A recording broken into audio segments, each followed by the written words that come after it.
Hoje que sou eu mesmo a pregar o culto, hoje é que eu estou na agenda, não é? Na escala, mas no outro sábado anterior foi uma emergência, não é? Então o pastor não pôde por motivos particulares. Pronto, mas hoje sou eu, então hoje estou escalado para pregar.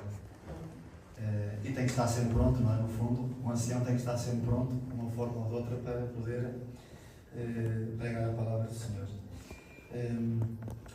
No outro sábado falei sobre a nossa posição como missionários, não é? Neste mundo, não é? E neste sábado eu vou falar sobre o caráter de Deus, do povo de Deus nos últimos dias.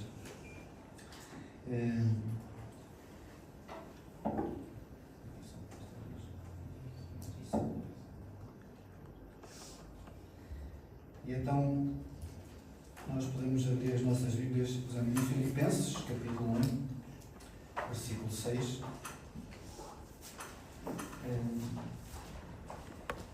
A obra de Deus, não é, nesta terra, não é? Ele tem uma obra com cada um de nós, não é? E aqui seria a semelhança com Jesus Cristo. É uma obra divina e também tem incluído a vontade humana.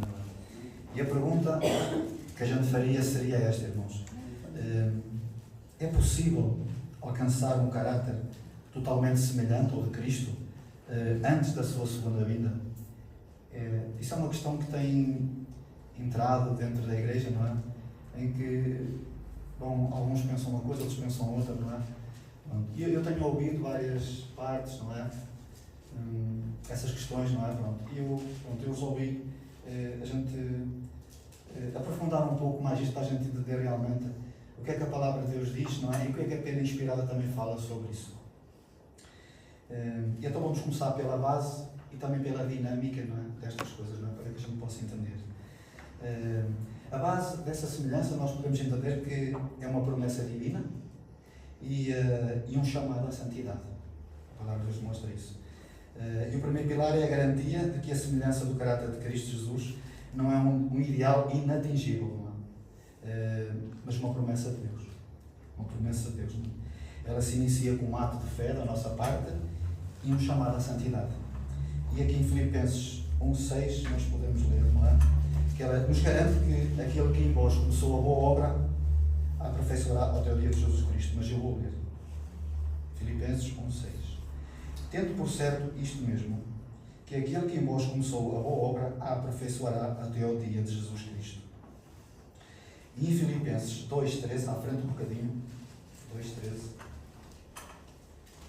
nós vemos que aqui temos o ponto de partida, é a obra de Deus em nós. O ponto de partida é a obra de Deus em nós. E então, em Filipenses 2,13, lemos assim: porque Deus é o que opera em vós, tanto o querer como o efetuar segundo a sua boa vontade. Segundo a sua boa vontade. Essa é a nossa certeza, irmãos, de que realmente Deus tem um projeto para cada um de nós e Ele é o pilar central desse projeto em cada um de nós. Ele é a base disso. Aliás, e Deus também não iniciou um projeto para deixá-lo incompleto. Se ele qualquer engenheiro neste mundo que inicia um projeto, o objetivo dele é começar o projeto, não é? Elaborar o projeto, não é? E concluí-lo. Deus também da mesma forma, não é? Ele também não inicia um projeto para deixá-lo incompleto. Ele é o autor e consumador da nossa fé, não é? E, por exemplo, eu vou aqui em Atos dos Apóstolos, os irmãos autores, se quiser podem apontar e podem confirmar. Atos dos Apóstolos, na página 276.2, se complementa essa ideia, não é? Afirmando que pelo sacrifício de Cristo foi tomada a providência para que o crente receba todas as coisas que dizem respeito à vida e à piedade. Eu vou passar a ler. Atos dos Apóstolos, página 276.2. Ninguém precisa deixar de alcançar em sua esfera a perfeição do caráter cristão. Pelo sacrifício de Cristo foi tomada a providência para que o crente receba todas as coisas que dizem respeito à vida e à piedade. Deus nos convida a alcançarmos a norma da perfeição e põe diante de nós o exemplo do caráter de Cristo. O Salvador mostrou que, por meio de sua humanidade consumada por uma vida de constante resistência ao mal, que, com a cooperação da divindade, podem os seres humanos alcançar nesta vida a perfeição de caráter. Esta é a certeza que Deus nos dá de que também nós podemos alcançar a vitória completa. escreveu acerca do Senhor. Atos dos Apóstolos, página 276.2. Em Filipenses 2.15, nós já estamos aqui, lemos o 13, mas agora o 15 mais abaixo, diz assim, não é? Para que sejais irrepreensíveis e sinceros, versículo 15, filhos de Deus inculpáveis, no meio de uma geração corrompida e perversa, entre o qual resplandeceis como astros no mundo. Este versículo não é um ideal inalcançável, irmãos, mas uma ordem de Deus, não é? Ser inculpável significa viver de tal forma que o pecado consciente não seja mais o padrão na nossa vida, não é? Tornando-nos assim astros no mundo, em meio a uma geração corrompida. A construção do caráter não é um esforço humano isolado, irmãos. Ele não é um esforço humano isolado. A perfeição é só ter um caráter íntegro. Isso não impede que nós cresçamos no conhecimento de Deus, irmãos. Não impede. Ter um caráter íntegro, não é? É o pilar fundamental, não é? Dos princípios do governo de Deus nos céus e na terra. E isso faz com que nós possamos nos identificar com Deus e possamos conhecer Deus cada vez mais. Jamais aqui alguém pode esgotar o conhecimento sobre Deus. Porquê? Porque Deus é um ser onipotente, onisciente e onipresente. Ele é uma fonte inesgotável de poder, não é? De sabedoria, não é? E ao mesmo tempo presente em todo o lado ao mesmo tempo. Agora, irmãos, realmente a dinâmica, assim nós vemos que a base de tudo isto é quem? Deus. Deus é a base da semelhança com Cristo. Ele é a base, Ele é o pilar, a coluna central. Agora, a dinâmica desta semelhança, não é? Nós vemos que a dinâmica da semelhança, não é, com Cristo é a graça, a nossa vontade, e o exemplo de Cristo. A graça, a nossa vontade e o exemplo de Cristo. Se eu não quiser servir a Deus, se eu não quiser ser de Deus, não é? Deus não vai interferir na minha decisão, não é? Por isso, a nossa vontade é o elemento fundamental aqui, na dinâmica disto tudo. Graça, a nossa vontade e o exemplo de Cristo. Por isso, o processo de santificação, irmãos, é uma parceria entre a graça de Deus e a escolha humana. A perfeição é sobre ter, então, esse caráter íntegro que Deus quer plantar no nosso coração, não é? E, aliás, Ele no passado escreveu a lei em tábuas de pedra, mas Ele agora quer escrevê-la nas tábuas do nosso coração, como está em Hebreus 8:10, irmãos. Em Mateus capítulo 5, versículo 48, vamos aqui a Mateus 5:48. Eu hoje estou com sorte, irmãos, que hoje o tempo está a meu favor. As coisas correram bem e eu tenho bastante tempo. Nós podemos calmamente e pacificamente poder nos debruçar sobre este assunto. Agora, Mateus 5, versículo 48, diz assim. Este versículo é um versículo que também, irmãos, tem criado e levantado alguns problemas, não é? Mas a gente vamos entender aqui realmente, irmãos, o que é que Deus quer dizer com este versículo que está aqui. E o importante aqui, para que nós possamos entender este versículo 48, é entender o contexto do capítulo 5 de Mateus. É entender o contexto. O contexto, irmãos, vamos dizer que é as boas obras de Deus em nós. E não outra coisa qualquer. E com ênfase na lei de Deus. Porque Jesus disse, olha, não penseis que eu vinha avergoar a lei. Eu vim cumprir.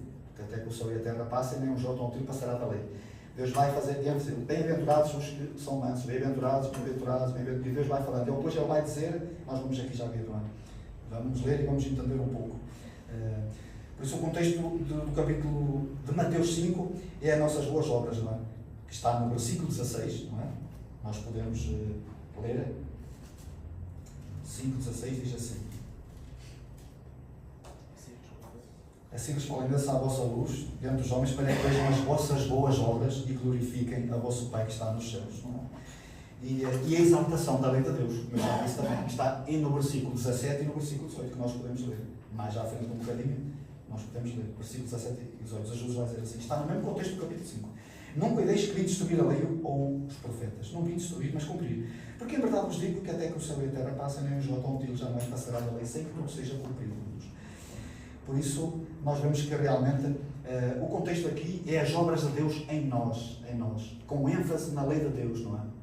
Por isso, quando Ele diz, sede vós perfeitos, que não é perfeito o vosso Pai que está nos céus, Deus está a falar assim, olha, Deus tem um propósito para nós, não é? E o propósito dele é a nossa semelhança com Cristo Jesus.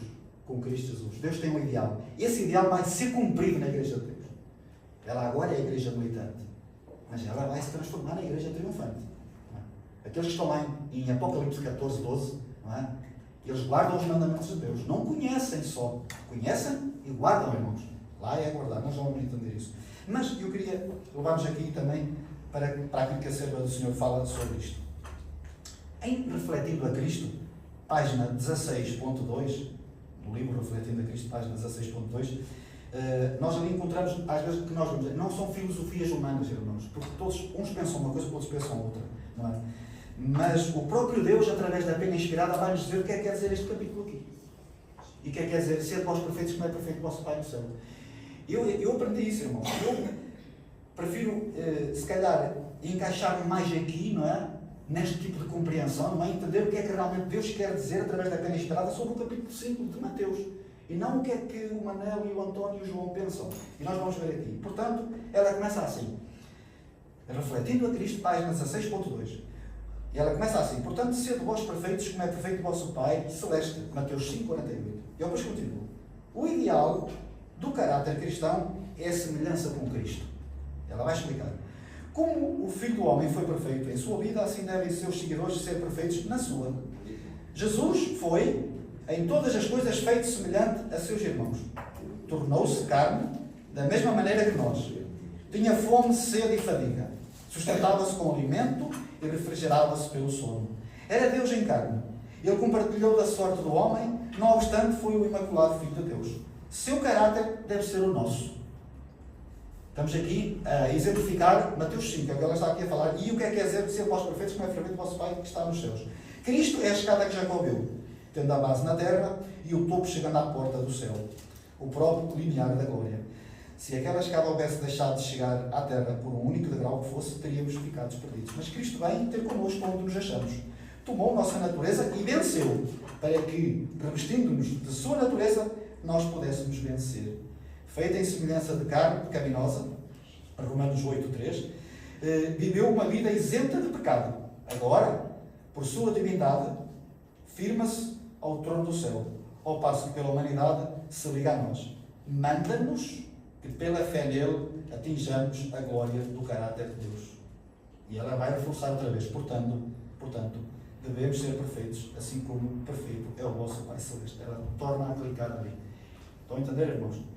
Mateus 5:48 está a falar da lei de Deus escrita no nosso coração. E não outra coisa qualquer que às vezes tentam incutir na nossa mente. O inimigo é muito astuto, irmãos. E qualquer um que está aqui está vulnerável aos ataques do inimigo. Não é? Entendem, irmãos? Por isso nós temos que entender. Nós vamos entender ao longo do culto que realmente Deus tem um propósito e uma obra para cada um de nós. E ela tem que ser cumprida em cada um de nós. Se essa obra não se cumprir em cada um de nós, irmãos, nós estamos fora do reino de Deus. É simplesmente isso. Não são palavras minhas, nós vamos ver, irmãos. E qual é aqui a dinâmica disto? É a nossa vontade, irmãos. A graça de Deus, a nossa vontade e o exemplo de Cristo. A nossa vontade aqui na dinâmica é o pilar fundamental. Porque eu posso ter a graça de Deus e posso ter o exemplo de Cristo. Mas se eu não tiver vontade de fazer a vontade de Deus, simplesmente, Jesus disse, nem todo o que disse Senhor, Senhor, entrará no reino dos céus, mas aquele que faz a vontade do meu Pai que está nos céus, irmãos. Por exemplo, agora em Romanos, capítulo 8, Paulo vai falar 8, 6 a 9, irmãos. Romanos 8, 6 a 9. Romanos, capítulo 8, versículos 6 a 9. Nós vemos a relação entre a vontade e a graça. Por exemplo, o apóstolo Paulo aqui faz uma distinção crucial entre a inclinação da carne, que é a morte, e a inclinação do espírito, que é a vida e paz. Não é? E ele deixa claro que os que estão na carne não podem agradar a Deus. Estão na carne não podem agradar a Deus, irmãos. E nós vamos ler Romanos 8:6, começamos em Romanos 8:6. Romanos 8:6 começa assim. Porque a inclinação da carne é morte, mas a inclinação do Espírito é vida e paz. Versículo 7. Portanto, a inclinação da carne não é inimizade contra Deus, pois não é sujeita à lei de Deus, nem em verdade o pode ser. Portanto, os que estão na carne não podem agradar a Deus. Mas vós, versículo 9, mas vós, porém, não estáis na carne, mas no Espírito, se é que o Espírito de Deus habita em vós. Mas se alguém não tem o Espírito de Cristo, esse tal não é dele. E em Atos dos Apóstolos também, irmãos, nós vamos entender aqui que aparece ulteriormente o Espírito Santo. Nós vimos aqui. Agora em Atos, capítulo 5, versículo 32, vamos para trás um bocadinho. Atos, capítulo 5, versículo 32. Diz assim. Atos 5, 32, diz assim: e nós somos testemunhas acerca destas palavras, nós e também o Espírito Santo que Deus deu àqueles que lhe obedecem.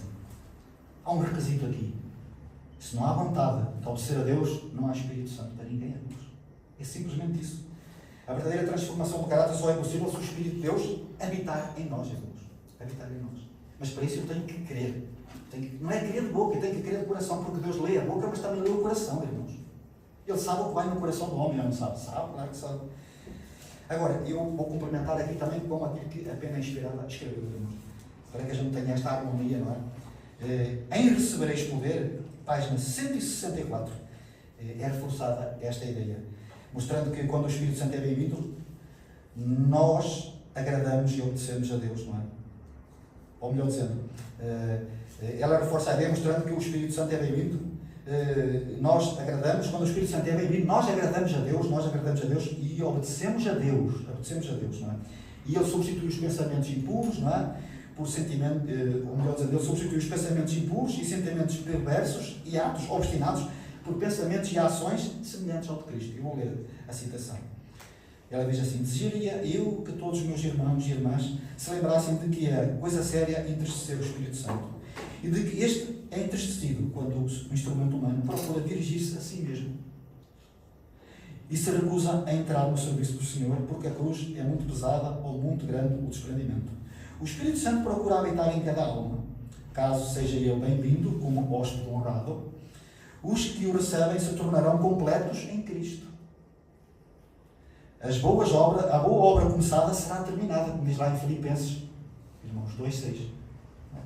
Os pensamentos santos, as celestiais afeições, os atos semelhantes ao de Cristo tomarão o lugar de pensamentos impuros, dos sentimentos perversos e dos atos obstinados. Irmãos, entenderam? Em recebereis poder, página 164.4. Em João 14:30, irmãos, vamos agora para trás um bocadinho, João 14:30. João 14, versículo 30, diz assim o Senhor Jesus. 14:30 diz assim: já não falarei muito convosco, porque se aproxima o príncipe deste mundo e nada tem em mim. O diabo não encontrou nada em Jesus que ele pudesse pôr a mão. Não havia nada no coração dele que pudesse.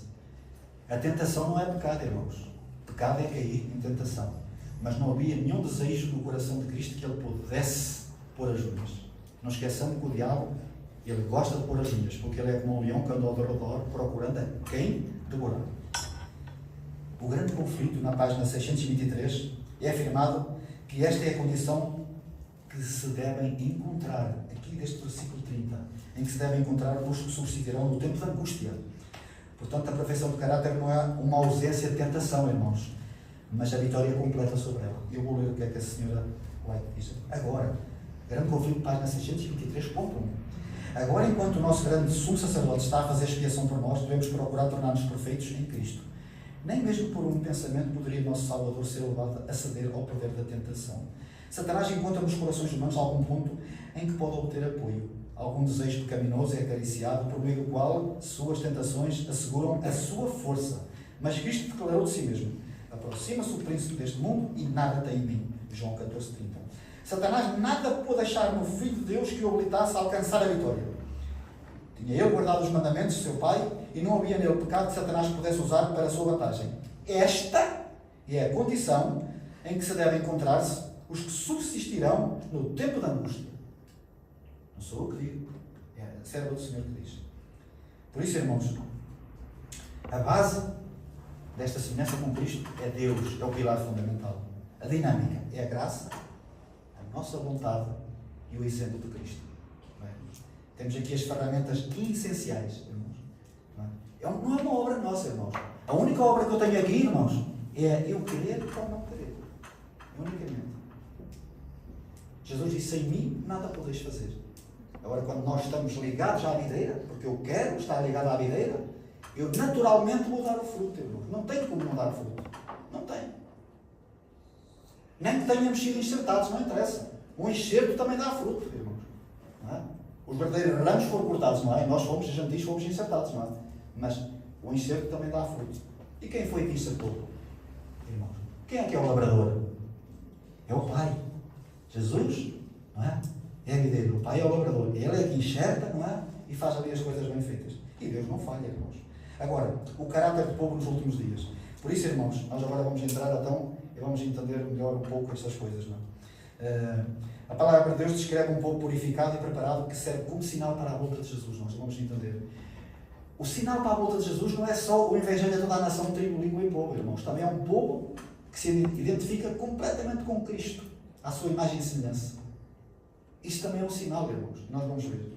Em Sinfonias, irmãos, capítulo 3, versículos 12. Sinfonias 12.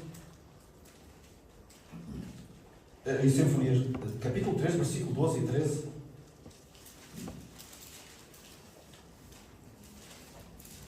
É seguir a Naum, a Abacuque, irmãos. A seguir a Abacuque. 3, 12 e 13 diz assim. Entre Abacuque e Ageu. Sinfonias 3, versículos 12 e 13 diz assim. Mas deixarei no meio de ti um povo humilde e pobre, e eles confiarão no nome do Senhor. Versículo 13. O remanescente de Israel não cometerá iniquidade, nem proferirá mentira, e na sua boca não se achará a língua enganosa, mas serão apacentados e deitar-se-ão, e não haverá quem os espante, irmãos. O profeta Sinfonias aqui, irmãos, ele descreve o remanescente que não cometerá iniquidade, nem proferirá mentira, irmãos. Em Apocalipse 12, vamos a Apocalipse 12, 17. Apocalipse, capítulo 12, versículo 17.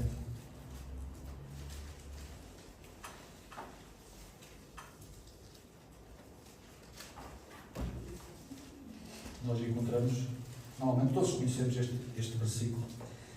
Irou-se o dragão contra a mulher e foi fazer guerra ao remanescente da sua semente, aqueles que guardam os mandamentos de Deus e têm o testemunho de Jesus. Mas no capítulo 14, mais à frente, versículo 12, também nós conhecemos, diz assim, mais à frente, 14, 12 do Apocalipse. Aqui está a paciência dos santos, aqui estão os que guardam os mandamentos de Deus e a fé em Jesus. Ambos os textos que nós lemos agora, irmãos, descrevem um povo que pela fé em Jesus vive uma vida de obediência e pureza de caráter. Aqui, não cometer iniquidade, pureza, santidade, guardar os mandamentos de Deus, é guardar essas coisas, irmãos. É viver essas coisas. Não é conhecimento, irmãos. É conhecimento, mas também é viver essas coisas na vida. Testemunhos para Ministros, página 426. Reforça que os mensageiros de Deus devem ter mãos limpas e corações puros, para que a sua oferta seja aceita. Senão, não será, irmãos, eu vou ver. Testemunhos para Ministros, página 426.2. Aproximamos-nos do juízo e os que dão a mensagem de advertência ao mundo devem ter mãos limpas e corações puros. Devem ter uma ligação íntima com Deus. Os pensamentos devem ser puros e santos, a alma sem mácula. Devem o corpo, a alma e o espírito ser uma oferta pura e limpa a Deus. Ou Ele não a aceitará. Ou Ele não a aceitará. Em Romanos capítulo 2, versículo 13, irmãos, vamos para trás um bocadinho. Romanos 2, 13. Diz assim. Romanos 2, 13 diz assim, irmãos.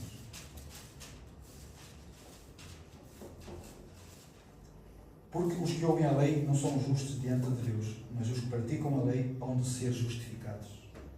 Na justificação, a lei também tem um papel fundamental. Qual é o papel fundamental na justificação? A lei está encaixada na santificação, mas ela também tem um papel fundamental na justificação, irmãos. Qual é o papel dela?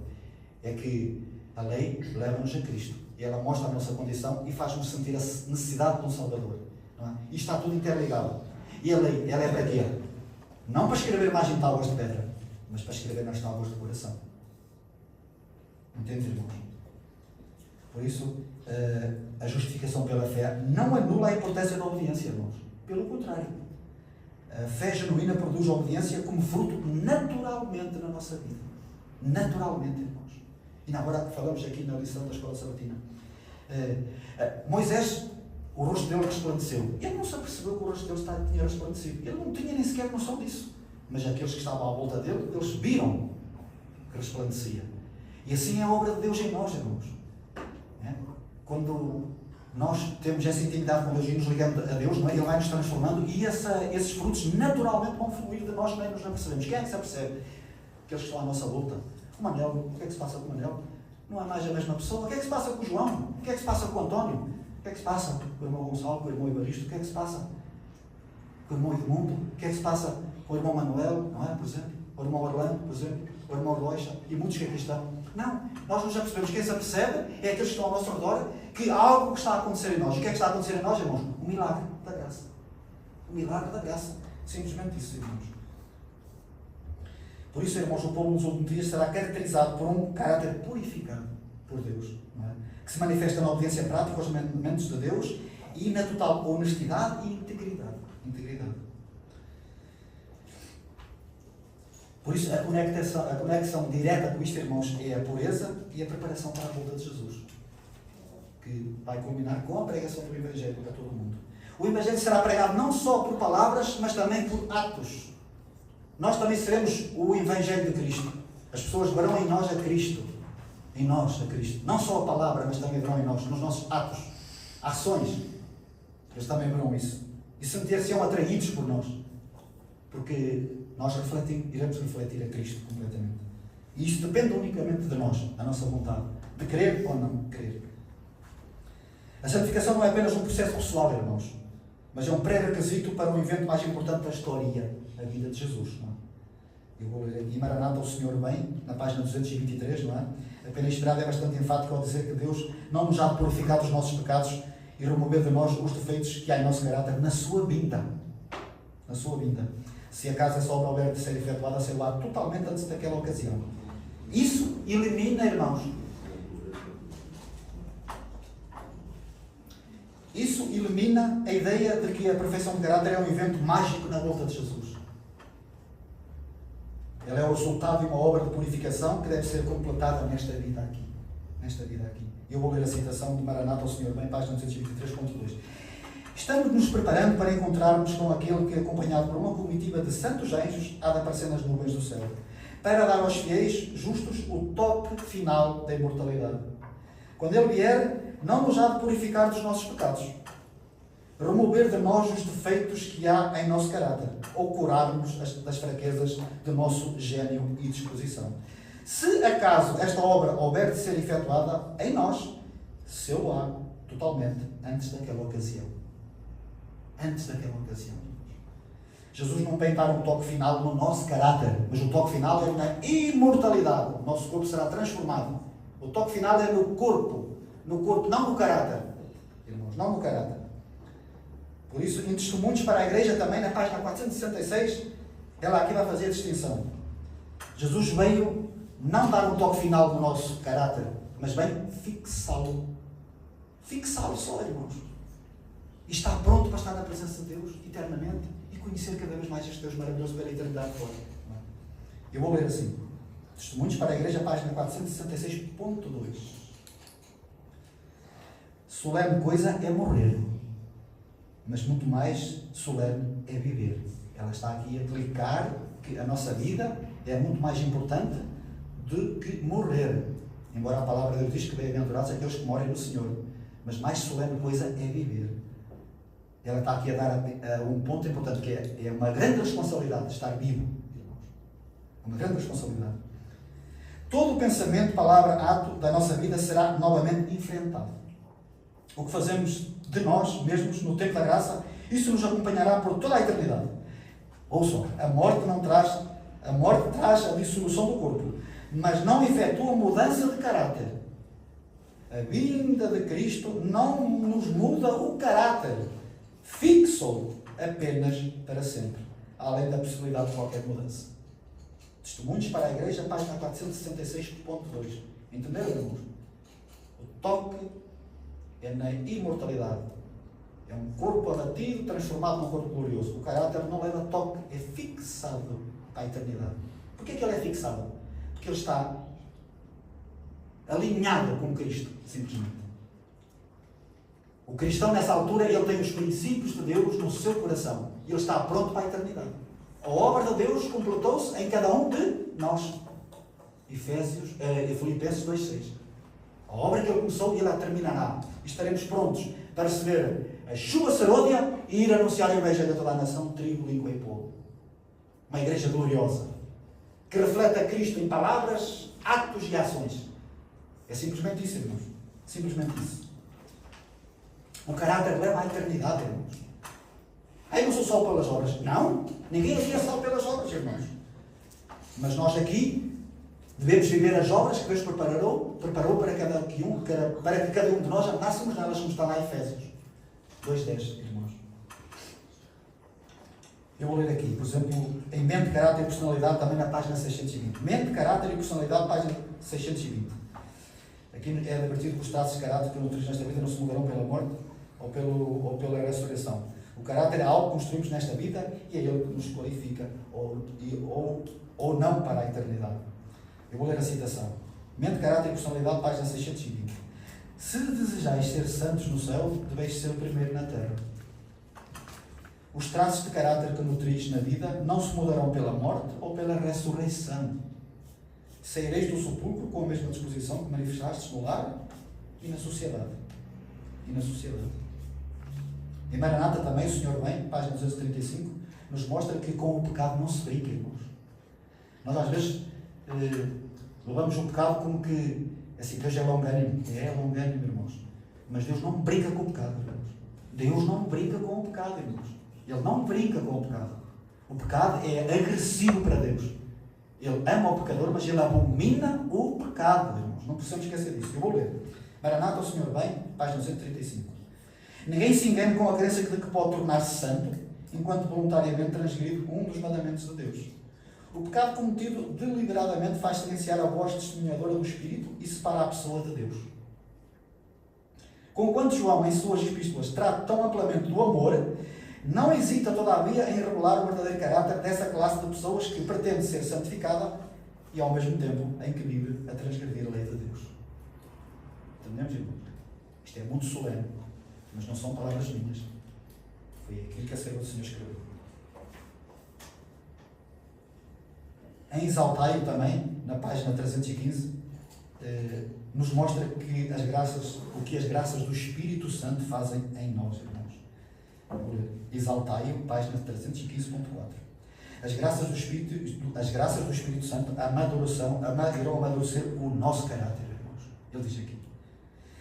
Sua fé aumentará, suas convicções aprofundar-se-ão, seu amor será mais perfeito. Mais e mais refletirão a semelhança de Cristo em tudo que é puro, nobre e amável. Em Ventos Finais, na página 39.2, também diz assim: Cristo aguarda com fervente desejo a manifestação de si mesmo em sua igreja. Ele deseja a manifestação de si mesmo em sua igreja. Depois ele vai dizer, quando o caráter de Cristo se reproduzir perfeitamente em seu povo, então virá revelá-los como seus. Não vale a pena estar à espera de uma lei dominical, irmãos. O que é que interessa isso, irmãos? Há dois sinais que evidenciam a vida de Cristo. É o caráter de Cristo na sua igreja e a pregação do Evangelho a todo mundo. Cheios do Espírito Santo. A chuva serôdia será. Os apóstolos reuniram-se na sala, irmãos. Mas o Espírito Santo só veio quando eles tinham removido entre eles as suas desavenças. O amor reinava naquele quarto que ali eles estavam reunidos. Amavam-se uns aos outros verdadeiramente.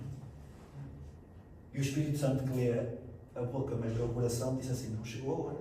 Não há mais nada que possa impedir o Espírito Santo. E ele, caiu. E ele caiu. Aqui igual. Lá foi a chuva a tempo. Agora qual é, irmãos? Agora qual é? Serôdia. Agora é serôdia. Poderosa essa chuva. Isto a mim, irmãos, deixa-me... Assim, vocês não, irmãos, eu sinto-me extasiado com isto. Já viu que é a gente refletir o caráter de Cristo? Mas eu sabendo que isso é só o meu querer que está em jogo, não é? O resto é a obra de Deus em nós. O pilar é Deus, não é? E a graça vai fazer essa obra maravilhosa, não é? Apontando com o dedo, a graça vai apontar com o dedo para o exemplo de Cristo. Não é? A graça vem, põe a mão no nosso ombro e diz assim: olha, para Ele. Não é? E agora eu estou aqui para te transformar. Também tinha que calhar a minha vez, não é? Toda a gente empeça nisto, hoje comecei eu, pronto. Mas é normal. Isto quer dizer que tem que ser alterado este aqui, tem que se fazer um projeto para isto aqui, irmãos. Se realmente acontece. Mas é assim, irmãos, realmente nós vemos que a obediência não é a causa da nossa salvação, irmãos. Mas é o fruto da graça de Deus na nossa vida. É simplesmente isso, não é? A verdadeira obediência é um milagre da graça. É em nós. Por isso a obediência aos mandamentos de Deus é o resultado de um coração transformado pela graça de Deus. É simplesmente isso, irmãos. Isso está só em mim. Quer ou não quer? Quem é que aqui quer a eternidade? Todos. Mas eu agora vou fazer a outra pergunta. Quem é que aqui quer Jesus? Esse é o ponto. Porque não há eternidade sem Jesus, irmãos. Não existe eternidade sem Jesus.